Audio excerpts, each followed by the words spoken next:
বিসমিল্লাহির রহমানির রহিম। আসসালামু আলাইকুম। আশা করছি তোমরা সবাই ভালো আছো। প্রিয় শিক্ষার্থীরা, আজকে আমরা অষ্টম শ্রেণীর গণিত বই থেকে অভিজ্ঞতা 5 জমির নকশায় ত্রিভুজ ও চতুর্ভুজ এটার যে অনুশীলনী আছে সেটা আমরা সলভ করব। তো চলো তাহলে দেখে নেওয়া যাক এক এক করে প্রশ্নগুলো। আর এগুলো তোমরা মনোযোগ দিয়ে দেখবে, আর এই ফিগার অনুযায়ী তোমরা নিয়মিত এইগুলো প্র্যাকটিস করবে। আর কোথাও বুঝতে সমস্যা হলে অবশ্যই আমাকে কমেন্টে জানাবে।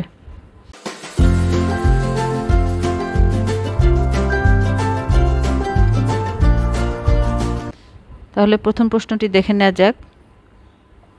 চিত্র কয়ে প্রদত্ত আকৃতি পরিমাপের ক্ষেত্রে কিভাবে সমকোণী ত্রিভুজের বৈশিষ্ট্য ব্যবহার করবে? সমস্যাটি সমাধান করো এবং পিথাগোরাসের উপপাদ্য কিভাবে সাহায্য করলো যুক্তি দাও। এই যে এখানে যে চিত্র আছে একটা, এই চিত্র অনুযায়ী আমাদেরকে এখানে বলা হচ্ছে সমকোণী ত্রিভুজের বৈশিষ্ট্য কিভাবে ব্যবহার করবে। তাহলে এখানে আমরা কিন্তু এই চিত্র অনুযায়ী দেখতে পাচ্ছি এই যে এডি, এটা বিসি এর উপরে লম্ব। হ্যাঁ, তাহলে এডি যদি বিসি এর উপরে লম্ব হয়, তাহলে এই যে এই দুই দিকে দেখো দুইটা ত্রিভুজ হয়েছে না, এ বিডি, আর এখানে আছে এসিডি। তাহলে এই দুইটা ত্রিভুজ কি ত্রিভুজ হবে? দুইটা সমকোণী ত্রিভুজ। যেহেতু এডি বিসি এর উপরে লম্ব, তার মানে এই যে এটা 90 ডিগ্রি, এটাও কিন্তু 90 ডিগ্রি, তাই না? দুই দিকে দুইটা ত্রিভুজেরই একটা কোণ সমকোণ। তো একটা কোণ যদি সমকোণ হয় তাহলে ওই ত্রিভুজটা কিন্তু সমকোণী ত্রিভুজ। হ্যাঁ, তাহলে এই যে এ বিডি এটা একটা সমকোণী ত্রিভুজ, আবার এই এডিসি এটাও একটা সমকোণী ত্রিভুজ, যেহেতু এটাও 90 ডিগ্রি। এডি লম্ব মানে এটা এটার উপরে দুই পাশেই 90 ডিগ্রি কোণ উৎপন্ন করবে। তাহলে দেখো আমরা দুইটা সমকোণী ত্রিভুজ পেলাম। এখন এই সমকোণী ত্রিভুজ থেকে বলা হচ্ছে সমস্যাটি সমাধান করো এবং পিথাগোরাসের উপপাদ্য কিভাবে সাহায্য করলো যুক্তি দাও। তো সমকোণী ত্রিভুজ থেকে আমরা কিন্তু পিথাগোরাসের উপপাদ্য ইজিলি ব্যবহার করতে পারি, কারণ পিথাগোরাসের উপপাদ্য আমরা জানি যে এই অতিভুজকে স্কয়ার করলে অপর দুইটা বাহু, এই যে লম্ব আর ভূমি, এই দুইটার বর্গের সমান হয়, তাই না? তাহলে এখানে A B square equal to B D square plus A D square এটা বের হবে। তো এভাবে কিন্তু আমরা পিথাগোরাসের উপপাদ্য দিয়ে বাকিটা সমাধান করতে পারবো। এখন আমাদের প্রশ্ন হলো এডি যদি 12 সেন্টিমিটার হয়, দেখো এখানে কিন্তু দেয়া আছে এডি 12 সেন্টিমিটার, আবার এবিও দেয়া আছে 37 সেন্টিমিটার, এখানে এসিও দেওয়া আছে 37 সেন্টিমিটার। তাহলে বিসি এর দৈর্ঘ্য নির্ণয় করো। এই যে বিসি কত, এটা আমাদেরকে বের করতে হবে। তাহলে চলো আমরা এই দুইটা ত্রিভুজ থেকে সমাধান করে কিন্তু আমরা এই বিসির দৈর্ঘ্যটা বের করতে পারবো। ঠিক আছে, এখানে এই দুইটা ত্রিভুজ আমাদেরকে নিতে হবে। তাহলে এটাকে আমরা শুরুতেই ফিগারটা কিন্তু তোমরা কপিতে এঁকে নেবে। ঠিক আছে, এঁকে নেওয়ার পরে আমরা এখানে বলবো এডি লম্ব, এটা হলো লম্বের sign to B C. A D B C এর উপরে লম্ব, তাহলে এবিডি, ত্রিভুজ এবিডি ও ত্রিভুজ এসিডি দুটি সমকোণী ত্রিভুজ।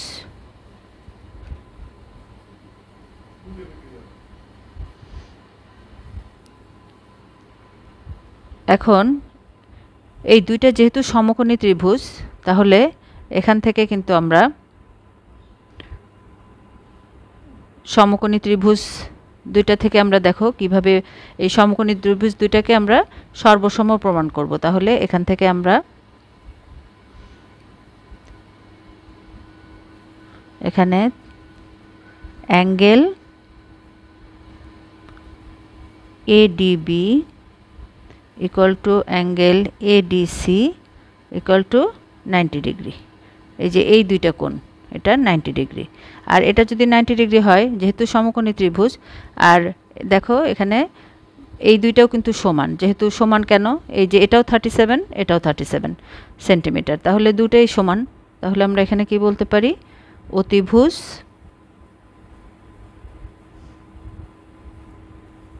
এবি সমান এসি।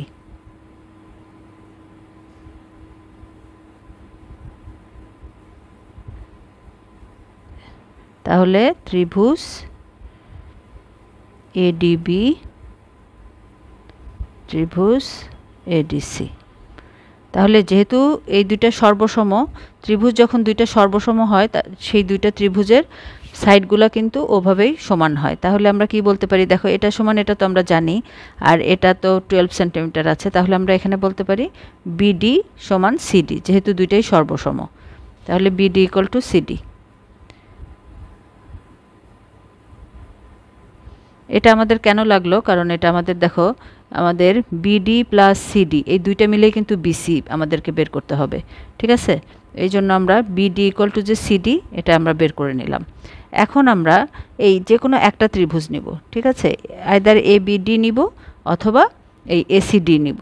এসিডি নিয়ে এখানে পিথাগোরাসের উপপাদ্যটা ব্যবহার করব, ঠিক আছে। তাহলে এখানে আমরা ত্রিভুজ এবিডি এ দেখো অতিভুজ স্কোয়ার ইকুয়াল টু এই যে এটা অতিভুজ equal to eddy square plus BD square, লম্ব স্কোয়ার প্লাস ভূমি স্কোয়ার, এটা কিন্তু পিথাগোরাসের উপপাদ্য।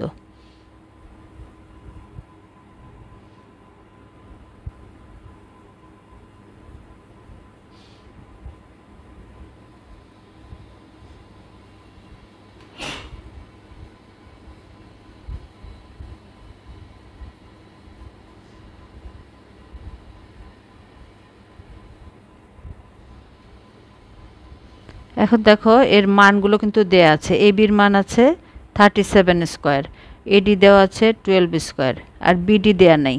তাহলে বিডির মান কিন্তু আমরা বের করে নিতে পারবো এখান থেকে।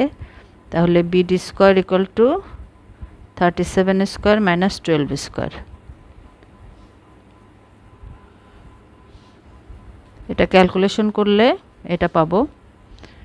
তাহলে বিডি ইকুয়াল টু, আমরা যদি এটা রুট করি, এটা 1225কে যদি রুট করি তাহলে এটা আসবে 35। তাহলে দেখো আমরা বিডির মান পেয়ে গেলাম, এই যে এই পার্টটার মানটা আমরা পেয়ে গেলাম। আমাদের বের করতে হবে বিসি, বিসির দৈর্ঘ্য নির্ণয় করো। এখন বিডি ইকুয়াল টু সিডি কিন্তু আমরা আগেই বের করে নিয়েছি, হ্যাঁ, বিডি ইকুয়াল টু সিডি। এখন বিসি সমান কি, বিসি মানে এই পুরোটা, তার মানে বিডি, বিডি প্লাস সিডি এই দুইটা মিলে হবে বিসি।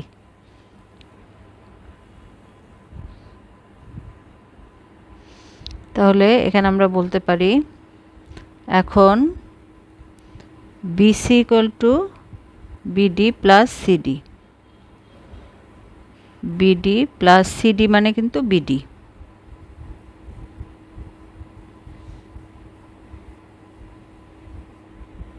তাহলে বিডির মান বসিয়ে দেব আমরা,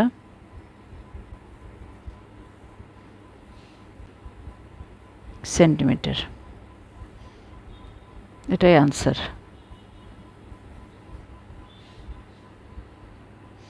এখন আমরা 2 নম্বর প্রশ্নটি দেখে নেই। চিত্র এঁকে বা কাগজ কেটে প্রমাণ করো বর্গের কর্ণদ্বয় পরস্পর সমান। তাহলে আমরা এখানে তোমরা যে কোনোটাই করতে পারো, চিত্র এঁকেও করতে পারো, কাগজ কেটেও করতে পারো। তো আমি এখানে তোমাদের চিত্র এঁকে দেখিয়ে দিচ্ছি। তো প্রথমে আমাদের একটি বর্গ এঁকে নিতে হবে এবং তার কর্ণও এঁকে নিতে হবে। তো বর্গ আঁকার জন্য তো আমরা জানি বর্গ মানে যার 4টি বাহু সমান। তো আমরা এরকম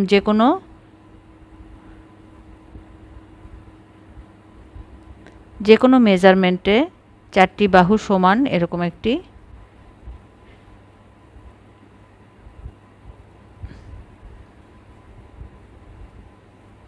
চিত্র এঁকে নেব। তাহলে এটি একটি বর্গক্ষেত্র হলো। তো বর্গক্ষেত্রটির আমরা একটি নাম দেই এ বি সি ডি।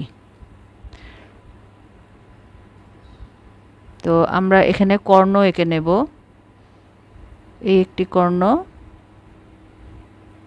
এটি আরেকটি কর্ণ, ঠিক আছে। তাহলে আমাদের এটি একটি বর্গক্ষেত্র হয়ে গেল। আর বর্গক্ষেত্রের আমরা জানি যে প্রত্যেকটি কোণ সমকোণ, তাই না, 90 ডিগ্রি, প্রত্যেকটি কোণ সমকোণ। আর এই বাহুগুলো সমান, এডি সমান সিডি সমান বিসি সমান এবি।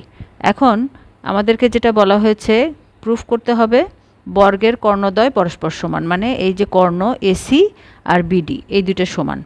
তো এটা আমরা কিভাবে প্রমাণ করব? তাহলে শুরুতেই আমাদের যে ইনফরমেশনগুলো দেয়া আছে সেগুলো আমরা এক এক করে আগে লিখে নেব। এবিসিডি একটি বর্গক্ষেত্র।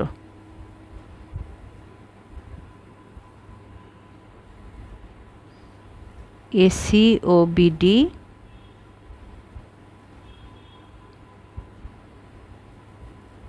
বর্গের দুটি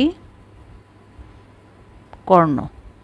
এটা কিন্তু তোমরা তোমাদের নিজেদের ভাষায় লিখতে পারো যে কোনোভাবে, জাস্ট এটা মেইন পয়েন্টগুলো লেখা আর কি। কি প্রমাণ করতে হবে সেটা আমরা লিখে নেব।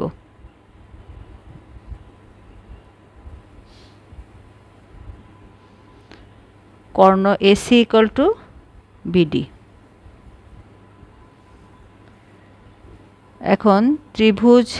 এখন দেখো কর্ণ AC equal to BD proof করার জন্য এই যে এইটা আর এটা সমান, এটা প্রুফ করার জন্য আমাদের কি কাজ করতে হবে?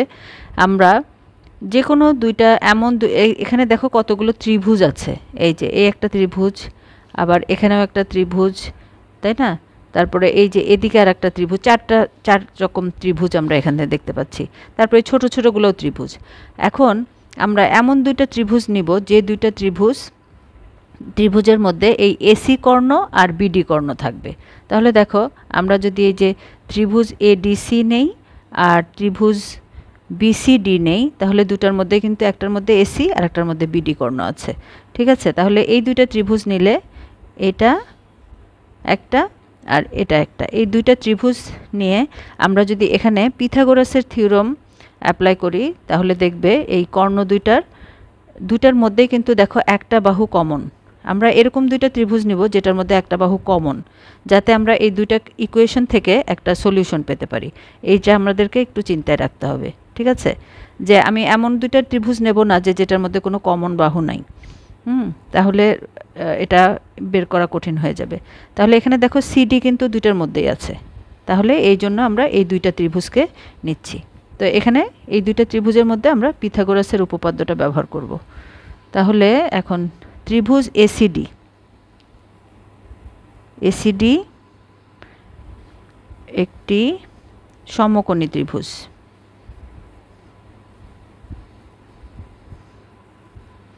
তাহলে এখানে পিথাগোরাস কি হবে? সমকোণী মানে সমকোণ হলো এটা, তার মানে এর বিপরীত বাহু যেটা এটা হলো অতিভুজ। তাহলে অতিভুজ square AC square equal to AD square plus CD square. ঠিক আছে, এখন দেখো এটা যেহেতু বর্গক্ষেত্র তার মানে এই এডি সমান সিডি দুটো কিন্তু সমান। তাহলে আমরা কি লিখতে পারি? এখানে এডির জায়গায় সিডি দিতে পারি, অথবা সিডির জায়গায় এডি দিতে পারি, যে কোনোটা ইউজ করতে পারি। তাহলে 2 সিডি স্কয়ার, এটা আমরা একটা সমীকরণ পেলাম। এখন ত্রিভুজ আমরা আরেকটা ত্রিভুজ নিব, বাকি যে ত্রিভুজটা নিয়েছিলাম এটা নিব বিসিডি। ত্রিভুজ বিসিডি সমকোণী ত্রিভুজে এখানেও দেখো অতিভুজ স্কয়ার, এখানে অতিভুজ কোনটা? এখানে অতিভুজ কিন্তু দেখো এটা হলো 90 ডিগ্রি, তার মানে এর বিপরীত যেটা এটা হলো অতিভুজ। তার মানে BD square equal to CD square plus BC square plus CD square. ঠিক আছে, লম্ব স্কয়ার প্লাস ভূমি স্কয়ার। তাহলে BD square equal to BC square plus CD square. এখন দেখো এই সমীকরণে যেহেতু আমরা সিডি রেখেছি, এখানেও আমরা সিডিটাকে রাখবো যাতে এই দুইটা সমীকরণ যে ইকুয়াল এটা আমরা বের করতে পারি। এখন দেখো বিসি আর সিডি কিন্তু সমান, যেহেতু এটা একটা বর্গক্ষেত্র বাহুগুলো সব সমান, তাহলে বিসি আর সিডি সমান, তাহলে বিসির জায়গায় আমরা সিডি বসাবো। যে এখানে তোমরা লিখে দিতে পারো যেহেতু বিসি ইকুয়াল টু সিডি বর্গক্ষেত্র, এখানেও কিন্তু একই কারণ, এডি ইকুয়াল টু সিডি। তাহলে এটাও হয়ে যাচ্ছে দেখো 2cd স্কোয়ার। তাহলে এটা 2 নম্বর সমীকরণ। এখন দেখো একই জিনিস, এটা ac square equal to 2cd square আর এটা bd square equal to 2cd square. তাহলে রাইট সাইড কিন্তু দুইটারই সমান, ঠিক আছে। যেহেতু দুইটার রাইট সাইড সমান, একই জিনিসের সমান, তাহলে আমরা কি বলতে পারি, এই ac স্কোয়ার আর bd স্কোয়ার সমান। তাহলে সমীকরণ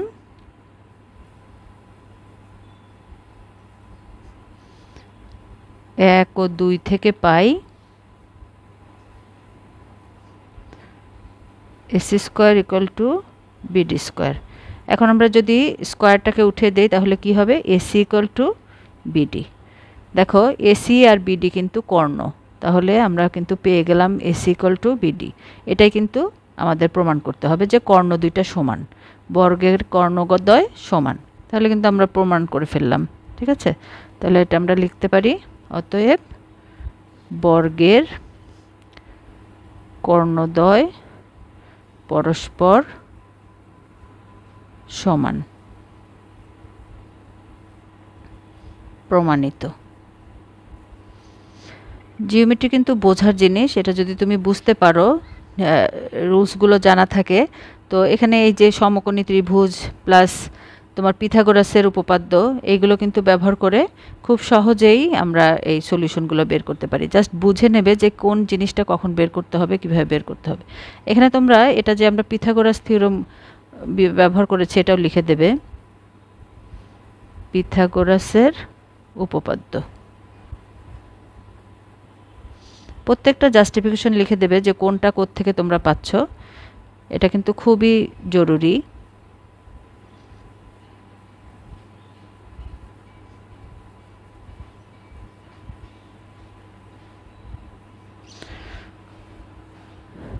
ঠিক আছে, তাহলে 2 নাম্বারটা আমাদের প্রুফ হয়ে গেল। আমরা এবার 3 নাম্বারে চলে যাব। ধরো 4টি বাহুর দৈর্ঘ্য দেয়া আছে 4 সেন্টিমিটার, 3 সেন্টিমিটার, 3.5 সেন্টিমিটার, 5 সেন্টিমিটার। তো 4টা বাহুর দৈর্ঘ্য এগুলো, আর যে কোনো একটি কোণ দেওয়া আছে 60 ডিগ্রি। চতুর্ভুজটি অঙ্কন করো। তার মানে 4টা বাহু কিন্তু দেয়া আছে, বাহুগুলো এই যে কত সেন্টিমিটার, মানে চতুর্ভুজ মানে এরকম 4টা বাহু দেয়া আছে এই দৈর্ঘ্যগুলো দিয়ে। তার মানে এরকম একটা চতুর্ভুজ আঁকতে হবে যার একটা কোণ 60 ডিগ্রি, যে কোনো একটা কোণ এরকম 60 ডিগ্রি, ঠিক আছে। এই কোণটাও হতে পারে, এটাও যে হতে পারে, এটাও হতে পারে। 60 ডিগ্রি একটা কোণ দেওয়া আছে আর এই 4টা বাহুর মেজারমেন্ট দেওয়া আছে, তার মানে এরকম একটা চতুর্ভুজ আমাদেরকে আঁকতে হবে। তাহলে প্রথমেই আমরা যে বাহুগুলো দেওয়া আছে সেই বাহু 4টা এঁকে নেব মেজারমেন্ট অনুযায়ী। তোমরা স্কেল এবং পেন্সিল দিয়ে এই 4টা বাহু মেজারমেন্ট করে 4টা বাহু প্রথমে এঁকে নেবে।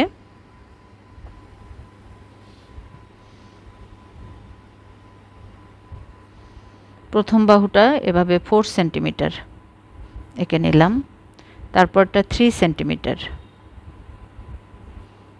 তারপর 3.5, এরপরে আছে 5 সেন্টিমিটার। তাহলে এই যে 4টা বাহু, 4টা বাহুর আমরা 4টা নাম দিয়ে দেব, A B C D small letter দিয়ে, ঠিক আছে। আর একটি কোণ দেয়া আছে 60 ডিগ্রি, কোণটাও কিন্তু আমরা এঁকে নেব। তো কোণটা জাস্ট তোমরা প্রোটেক্টর দিয়ে, চাঁদা দিয়ে এঁকে নিতে পারো ঠিক এভাবে। এটা অবশ্যই কিন্তু মেজারমেন্ট করে আঁকতে হবে, ছোট বা বড় হলে চলবে না। এখানে প্রোটেক্টর দিয়ে তোমরা এঁকে নেবে, এটা 60 ডিগ্রি। তাহলে এটার একটা নাম দিয়ে দিই আমরা যে অ্যাঙ্গেল এক্স। আর এই মেজারমেন্টগুলো তোমরা এখানে লিখে দিতে পারো যে এটা 4 সেন্টিমিটার, 3 সেন্টিমিটার, 3.5 সেন্টিমিটার, 5 সেন্টিমিটার। এখন আমরা ত্রিভুজটা এঁকে নেব। এখন ত্রিভুজ আঁকতে গেলে প্রথমে চতুর্ভুজটা এঁকে নেব। চতুর্ভুজ আঁকতে গেলে প্রথমে আমরা যে কোনো একটা লাইন নেব, যে কোনো একটা লাইন নিয়ে সেখান থেকে আমরা এখান থেকে যে কোনো একটা সাইড প্রথমে কেটে নেব, ঠিক আছে।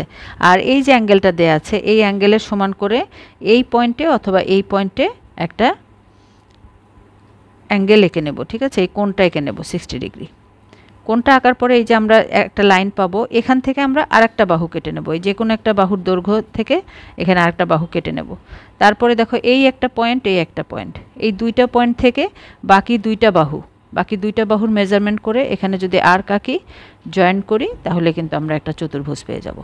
তো এই জিনিসগুলো যখনই কোনো মেজারমেন্ট দেওয়া থাকবে তখনই আমরা প্রথমেই একটা যে কোনো বাহু ধরে নেব, তারপরে সেখান থেকে একটা লাইন আঁকবো, আর কোণ দেয়া থাকলে অবশ্যই আমরা এই পয়েন্টেই আঁকার চেষ্টা করব, এই পয়েন্টেই ইজি হবে। ঠিক আছে, 60 ডিগ্রি কোণটা আমরা এই পয়েন্টে এঁকে নেব। তাহলে চলো দেখে নেওয়া যাক কীভাবে আমরা এঁকে নিব।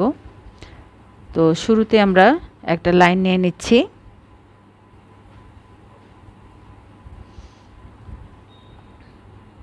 তো এখানে আমরা এই অ্যাঙ্গেলটা শুরুতেই এঁকে নেব এখানে। তো অ্যাঙ্গেলটা আঁকার জন্য অনেকেই তোমরা অ্যাঙ্গেল আঁকতে গিয়ে প্রবলেম ফেস করো, কিভাবে অ্যাঙ্গেল আঁকতে হবে বুঝতে পারো না। এই পয়েন্টে এই যে এই জায়গাটার মেজারমেন্ট নিতে হবে। প্রথমেই তোমরা একটা কম্পাস দিয়ে এখানে বসাবে কম্পাস। ঠিক আছে, কম্পাস বসিয়ে যে কোনো একটা আর্ক এঁকে নেবে, এটার কোনো মেজারমেন্ট নাই। হ্যাঁ, এটা এখানেও আঁকতে পারো, এখানেও আঁকতে পারো, আরও ছোটও হতে পারে, যে কোনো একটা। এই পয়েন্টে বসিয়ে পেন্সিল কম্পাস দিয়ে একটা এঁকে নাও এরকম। আঁকার পরে এখন তোমরা এই কোণটা মেজারমেন্ট করবে কিভাবে। পেন্সিল কম্পাসটার একটা পয়েন্ট এখানে বসাও আর একটা পয়েন্ট এখানে বসাও, পেন্সিলটাকে এখানে বসাও। তারপরে দেখো এটার মধ্যে কতটুকু ডিস্টেন্স। হ্যাঁ, এখানে একটা এনি মেজারমেন্ট এঁকে নেব। এখন আমরা যে মেজারমেন্টটা পেলাম, এই যে এই পয়েন্টের যে মেজারমেন্টটা এই দুইটা পয়েন্টে বসিয়ে যেটা পেলাম সেটা আমরা এইখানে বসাবো। এইখানে বসিয়ে জাস্ট এটার সমান করে যতটুকু পেয়েছি ততটুকু একটা এভাবে এঁকে নেব।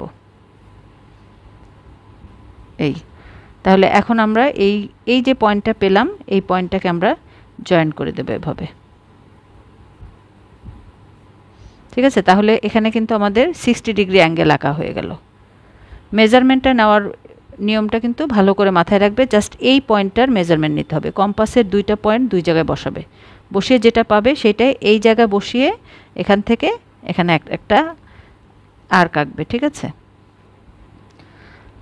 তাহলে এখন আমরা দেখো এখন আমাদের কিন্তু কোণটা আঁকা হয়ে গেল, যে কোণটা দেয়া ছিল সেটা কিন্তু আমরা অলরেডি কোণের কাজ শেষ। এখন আমাদের এই বাহুগুলোর কাজ। ঠিক আছে, তাহলে আমরা কিন্তু এখান থেকে যে কোনো একটা বাহু নিতে পারি। শুরুতেই আমরা ডি এর সমান করেও নিতে পারি, এটা সবচেয়ে বড়, অথবা এও নিতে পারি, কোনো সমস্যা নাই, যে কোনোটা নিতে পারি। আমরা এখানে এ সমান করে নিচ্ছি। ঠিক আছে, এ মানে 4 সেন্টিমিটার। তার মানে এখানে তোমরা এটা চাইলে কম্পাস দিয়ে এভাবে এই পয়েন্টটা আর এই পয়েন্টটা ধরে নেবে। ঠিক আছে, কম্পাসের মধ্যে এই দুইটা পয়েন্টে বসিয়ে যে মেজারমেন্ট পাবে সেটা এখানে বসিয়ে এখানে একটা আর্ক আঁকবো।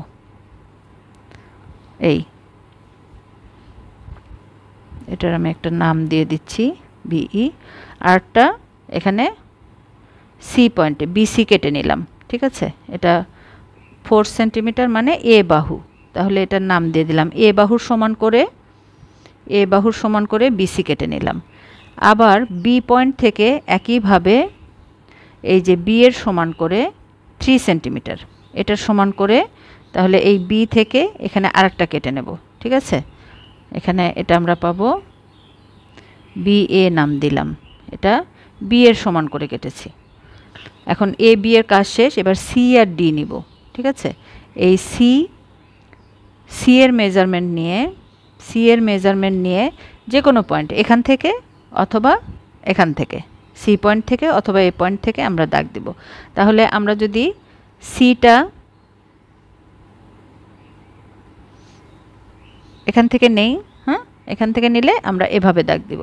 আর যদি এই পয়েন্ট থেকে নেই তাহলে এখান থেকে দাগ দেব। যে কোনোটাই কিন্তু আমরা করতে পারবো, এখানে কোনো সমস্যা নাই। তাহলে সি এর সমান করে 3.5 এটার সমান করে আমরা সি পয়েন্ট থেকে এখানে একটা নিলাম মেজারমেন্ট, আমরা সি পয়েন্ট থেকে নিলাম। আর এই যে এখন আমাদের ডি বাকি আছে, তাহলে ডি হলো 5 সেন্টিমিটার। এটা আমরা কম্পাস বসিয়ে এই মেজারমেন্টটা নেব। এটা আমরা এ পয়েন্ট থেকে নেব, একটা সি পয়েন্ট থেকে নেব, একটা এ পয়েন্ট থেকে নেব। তাহলে এ পয়েন্ট থেকে ডি এর সমান করে এখানে আমরা আর একটা আর্ক আঁকবো। তাহলে দেখো এই যে এখানে আমরা একটা পয়েন্ট পেলাম, এই পয়েন্টটাকে আমরা এই এর সাথে এটা জয়েন করব আর সি এর সাথে এখানে জয়েন করব এভাবে। তাহলে দেখো আমরা একটা চতুর্ভুজ পেয়ে গেলাম। দেখো এটা যদি আমরা ডি দেই, আমরা এই পয়েন্টের নামটা যদি ডি দেই, যে ডি পয়েন্টে ইন্টারসেক্ট করলো, হ্যাঁ, এখানে এডি আমরা জয়েন করে দেব আর এখানে সিডি জয়েন করে দেব। এই তাহলে এই যে ABCD একটা চতুর্ভুজ কিন্তু আমরা পেয়ে গেলাম, ABCD। তাহলে এটা আমরা সি এর সমান করে রেখেছি, এখানে আমরা সি লিখব, এটা ডি এর সমান করে রেখেছি। তাহলে আমরা প্রত্যেকটা বাহুর নামগুলো কিন্তু এখানে বসিয়ে দেব, কোন বাহু অনুযায়ী কোনটা এঁকেছি সেটার নামগুলো আমরা দিয়ে দেব, আর এই যে কোনটাও আমরা এঁকেছি। তাহলে দেখো 4টা বাহু আর এই একটি কোণ ব্যবহার করে আমরা একটা চতুর্ভুজ পেয়ে গেলাম। এখন 4টি বাহুর দৈর্ঘ্য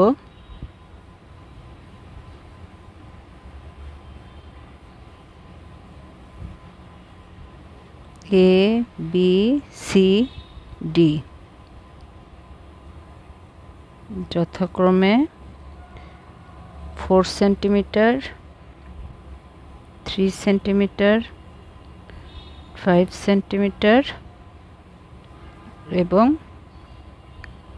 5 সেন্টিমিটার দেয়া আছে। আরও দেয়া আছে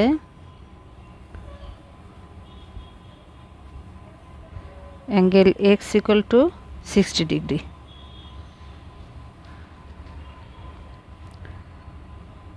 চতুর্ভুজটি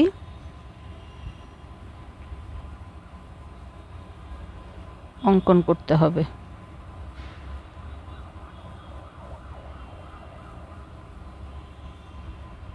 এই যে আঁকার যে প্রসেসটা, এটা আমাদের স্টেপ বাই স্টেপ একটু লিখে দিতে হবে।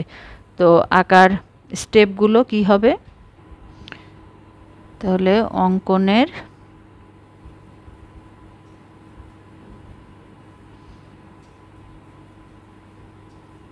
ধাপসমূহ আমরা এটা যদি এক এক করে নাম্বার দিয়ে দিতে পারি। প্রথমে আমরা, যেহেতু আমরা বি নিয়েছি, যে কোনো বাহু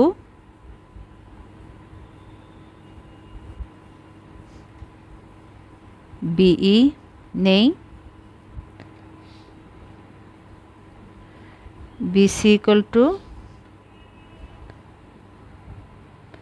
A ইকুয়াল টু 4 সেন্টিমিটার কেটে নেই। তাহলে বাহুটা কেটে নিলাম। তারপরে 2 নাম্বার স্টেপে আমরা কোণটা বলি। অ্যাট বি পয়েন্টে, বি বিন্দুতে angle CBF equal to 60 degree কোণ এঁকে নেই। আচ্ছা, এখানে আমরা অ্যাঙ্গেল x নাম দিয়েছিলাম, এক্সটাও লিখে দেব। তাহলে এখানে আমরা F দিয়ে দিব।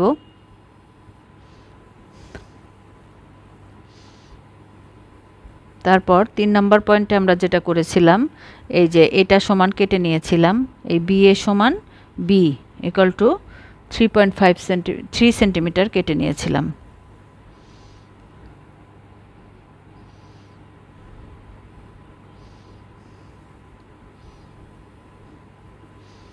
তাহলে BF থেকে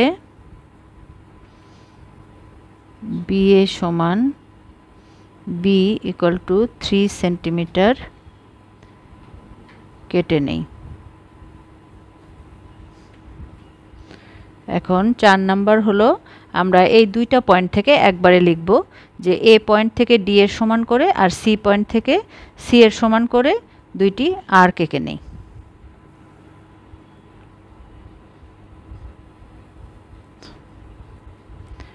C ও A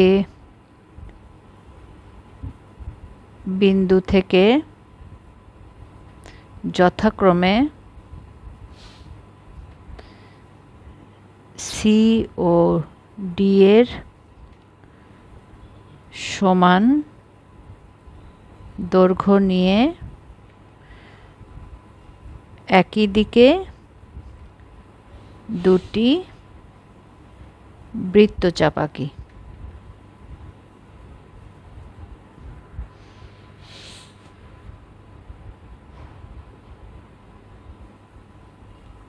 যেটি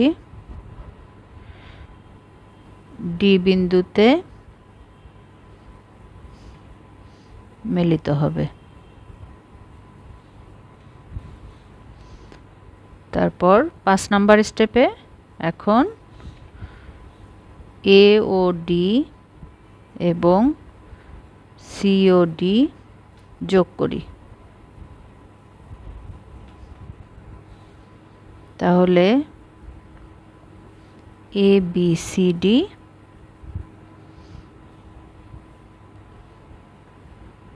নির্ণেয় ত্রিভুজ, নির্ণেয় চতুর্ভুজ।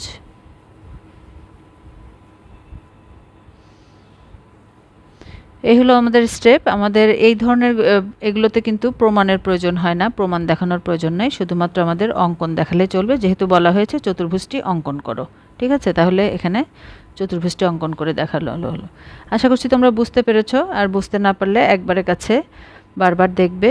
আর ভিডিওটি ভালো লাগলে অবশ্যই তোমার প্রিয়জনদের, তোমার ফ্রেন্ডদের মধ্যে শেয়ার করবে, যাতে তোমার মাধ্যমে তারা উপকৃত হতে পারে। আর লাইক কমেন্ট করতে ভুলবে না। এখন আমরা 4 নম্বর প্রশ্নটি দেখে নেই। চিত্র খ এ AB ইকুয়াল টু হোয়াট। দেখো এই যে এটা চিত্র খ, তাহলে আমরা এরকম একটা চিত্র এঁকে নেব শুরুতেই আমাদের কপিতে, জাস্ট এভাবে এঁকে নেব। এখন এখানে দেখো, এখানে একটা মার্কিং হলে আমাদের জন্য সুবিধা, আমরা এটা D পয়েন্ট দিয়ে নেই। ঠিক আছে, তাহলে এখানে যেটা দেয়া আছে এই ACB, হ্যাঁ, আর এই যে CD, এটা দেখো এখানে কিন্তু এই সাইনটা মানে হলো এটা 90 ডিগ্রি। ঠিক আছে, তার মানে এই CD হলো AB এর উপরে লম্ব, তার মানে এটা দুই দিকেই কিন্তু 90 ডিগ্রি। এখন দুইটাই 90 ডিগ্রি, মানে এই যে আলাদা আলাদা দুইটা ত্রিভুজ দেখতে পাচ্ছি আমরা, এই দুইটা ত্রিভুজই কিন্তু সমকোণী ত্রিভুজ, তাই না? একটা কোণ 90 ডিগ্রি মানে সমকোণী ত্রিভুজ, তাহলে দুইটা কিন্তু সমকোণী ত্রিভুজ। তাহলে সমকোণী ত্রিভুজ যখনই হবে তখনই কিন্তু আমাদের মাথায় একটা জিনিস আনতে হবে, যে সমকোণী ত্রিভুজের মধ্যে আমরা পিথাগোরাসের উপপাদ্যটা ব্যবহার করতে পারি। তাহলে পিথাগোরাস থেকে কিন্তু আমরা এখানে দেখো এই ত্রিভুজের এই বাহুটার দৈর্ঘ্য দেয়া আছে, এটার দৈর্ঘ্য দেয়া আছে, শুধু এটা দেয়া নাই, তাহলে আমরা এটা বের করে নিতে পারবো। আবার যখন এই ত্রিভুজটা ধরবো সমকোণী ত্রিভুজ, তখন কিন্তু দেখো এই বাহুটা দেয়া আছে, এটাও দেয়া আছে, এই বাহুটা আমরা বের করে নিতে পারবো। তাহলে এই বাহুটা আর এই বাহুটা যদি বের করতে পারি, দেখো এই দুইটা যোগ করলেই কিন্তু আমরা AB পেয়ে যাচ্ছি, তাই না? এই AD আর BD যোগ করলে কিন্তু AB ইকুয়াল টু কত সেটা কিন্তু আমরা পেয়ে যাব। তো এই চ্যাপ্টারের যে কোনো আমরা এতক্ষণ যতগুলো করেছি সবগুলো দেখবে পিথাগোরাসের উপপাদ্যটা আমরা সবগুলোতেই ব্যবহার করেছি। সেজন্য আমাদেরকে বরাবরই খুঁজতে হবে যে কোথায় এটা সমকোণী ত্রিভুজ কিনা, প্রথমে দেখতে হবে সমকোণী ত্রিভুজ কিনা, তারপরে সেখানে আমরা পিথাগোরাসের উপপাদ্যটা ব্যবহার করতে পারবো। তাহলে চলো আমরা এক এক করে সলভ করি। তাহলে এখানে আমরা শুরুতেই ত্রিভুজ একটা ধরে নেব, ত্রিভুজ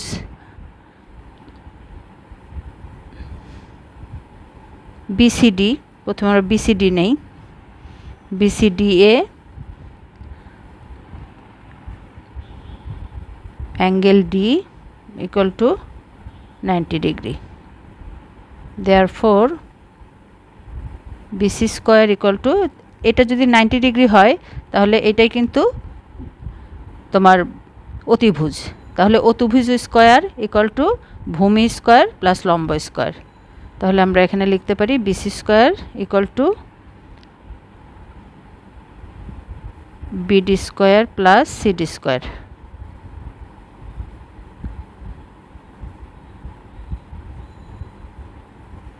পিথাগোরাসের উপপাদ্য থেকে পাই। আমরা যেটাই করব সেটাই কিন্তু আমরা ব্র্যাকেটে নোট লিখে দেব। এখন আমরা এখানে মানগুলো বসিয়ে দিতে পারি। দেখো CD এর মান দেয়া আছে 3 সেন্টিমিটার আর BC আছে 5 সেন্টিমিটার, তাহলে আমরা এখানে 5 square BD square plus 3 square, তাহলে এখান থেকে আমরা BDর মান কিন্তু বের করতে পারবো।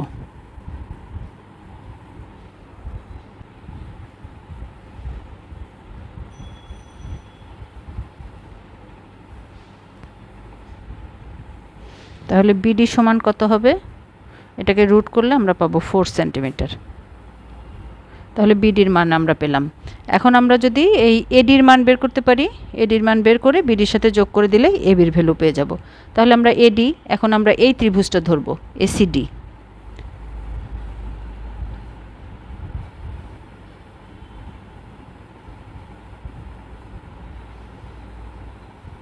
একটি সমকোণী ত্রিভুজ। আমরা কিন্তু বিভিন্নভাবে লিখতে পারি, 90 ডিগ্রি এটাও বলতে পারি, আবার সমকোণী ত্রিভুজ এটাও বলতে পারি।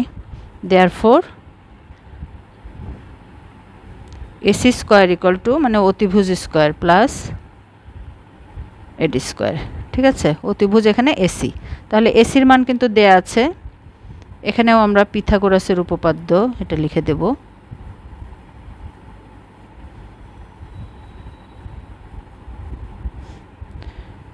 এসির মান হলো 12 দেয়া আছে, তাহলে 12 স্কোয়ার, আর সিডির মান দেয়া আছে 3, তাহলে 3 স্কোয়ার।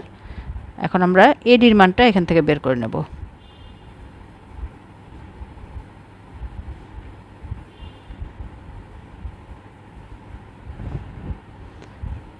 দেখো 135কে কিন্তু সরাসরি আমরা স্কোয়ারে বের করতে পারবো না, সেজন্য এটা কিন্তু ডেসিমাল পয়েন্টে আসবে, দশমিক ভগ্নাংশে আসে, এবং এটাকে আমরা অ্যাপ্রক্সিমেটলি নিব। বরাবর নিতে গেলে অনেক বেশি আসবে, সেজন্য আমরা এটা অ্যাপ্রক্স ভ্যালু লিখে দেব। এখন এডিও পেলাম, বিডিও পেলাম, এখন এডি আর বিডি, তাহলে এডি আর বিডি যোগ করেই আমরা এবি এর মান বের করব। এখন AB equal to AD plus BD, তাহলে এডির মান বসিয়ে দিলাম, আর বিডির মান পেয়েছি আমরা 4, তাহলে এটা 15.619 সেন্টিমিটার, এটা অ্যাপ্রক্স হবে, এটা আনসার। আশা করছি তোমরা সবাই বুঝতে পেরেছো। এরপর আমরা পরবর্তী প্রশ্নে চলে যাই। তোমার স্কুলের একটি দেয়াল রং করার জন্য যদি 15 মিটার একটি মইকে দেয়াল থেকে 12 মিটার দূরত্বে স্থাপন করা হয়, তাহলে ভূমি থেকে মইয়ের শীর্ষবিন্দু পর্যন্ত দেয়ালের উচ্চতা নির্ণয় করো। এখন দেখো, এই যে এটা হলো দেয়াল, হ্যাঁ, ধরে নিলাম আমরা এটা দেয়াল, এখানে লেখাই আছে এটা দেয়াল। এখন দেয়াল রং করার জন্য 15 মিটার একটি মইকে, তাহলে এই মই, এটা হলো মই, তার মানে মইয়ের দৈর্ঘ্যটা হলো 15 মিটার, তাহলে এটা 15 মিটার এবি। হ্যাঁ, এখন এটা দেয়াল থেকে 12 মিটার দূরে আছে, তো এটা যদি দেয়াল হয় তার মানে এই দূরত্বটা হলো 12 মিটার। এখন এই যে সবগুলো লাইন যদি আমরা যোগ করি, এটা দেখো একটা আমরা কিন্তু ত্রিভুজ পেয়ে যাচ্ছি। ঠিক আছে, তো এখন উচ্চতা নির্ণয় করো। উচ্চতা মানে দেয়ালের উচ্চতা, এই যে এসি বের করতে হবে। এখন দেখো, একটা দেয়াল কিন্তু সবসময় এভাবে স্ট্রেট লাইন হয়, তাই না, সরল রেখা। আবার আমরা যে ডিস্টেন্সটা বের করব এটাও কিন্তু সরল রেখা। তাহলে এই যে এই কর্নারে এখানে কত ডিগ্রি কোণ উৎপন্ন হবে? অবশ্যই 90 ডিগ্রি। আর 90 ডিগ্রি কোণ উৎপন্ন হওয়া মানেই কিন্তু এটি একটি সমকোণী ত্রিভুজ। তাহলে এটা যদি সমকোণী ত্রিভুজ হয়, তাহলে অবশ্যই আমরা এখানে পিথাগোরাসের থিওরেম অ্যাপ্লাই করতে পারবো। হ্যাঁ, আর পিথাগোরাস থিওরেম অ্যাপ্লাই করলে কিন্তু আমরা এই এসি বা দেয়ালের দৈর্ঘ্য ইজিলি বের করে নিতে পারবো। ঠিক আছে, তাহলে এভাবে শুরুতেই আমাদের কিন্তু এই ধরনের প্রশ্নের উত্তরগুলো দেওয়ার জন্য আমাদের এই যে চিত্র যেটা দেয়া থাকবে সেটা অবশ্যই আমাদের কপিতে পেন্সিল স্কেল দিয়ে ড্র করে নিতে হবে। তারপরে আমরা জাস্ট কিভাবে বের করতে হয় সেটা লিখে দেখাবো।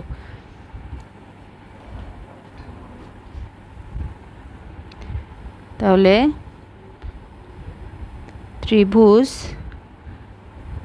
এবিসি একটি সমকোণী ত্রিভুজ, যেখানে angle ACB equal to 90 degree. আমরা একদম ক্লিয়ার করে দিলাম। ঠিক আছে, অতএব পিথাগোরাসের উপপাদ্য থেকে পাই, এখানে দেখো তাহলে অতিভুজ কোনটা? অতিভুজ হলো এবি স্কোয়ার। অতিভুজ সবসময় যেটা 90 ডিগ্রি থাকবে তার বিপরীত বাহুটা অতিভুজ। তাহলে এটা স্কোয়ার সমান বাকি দুইটা স্কোয়ারের যোগফল, তাহলে এবি স্কোয়ার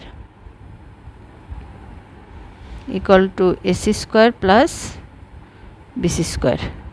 এখন এবির মান যেহেতু দেয়া আছে 15 স্কোয়ার, আর এসি আমাদের বের করতে হবে, আর বিসিও কিন্তু দেয়া আছে 12 স্কোয়ার। তাহলে এখান থেকে আমরা এসির মানটা বের করে নেব।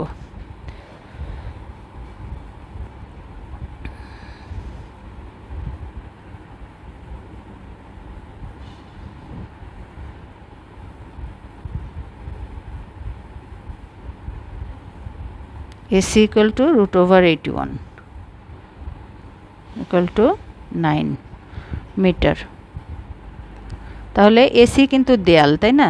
দেয়ারফর দেয়ালের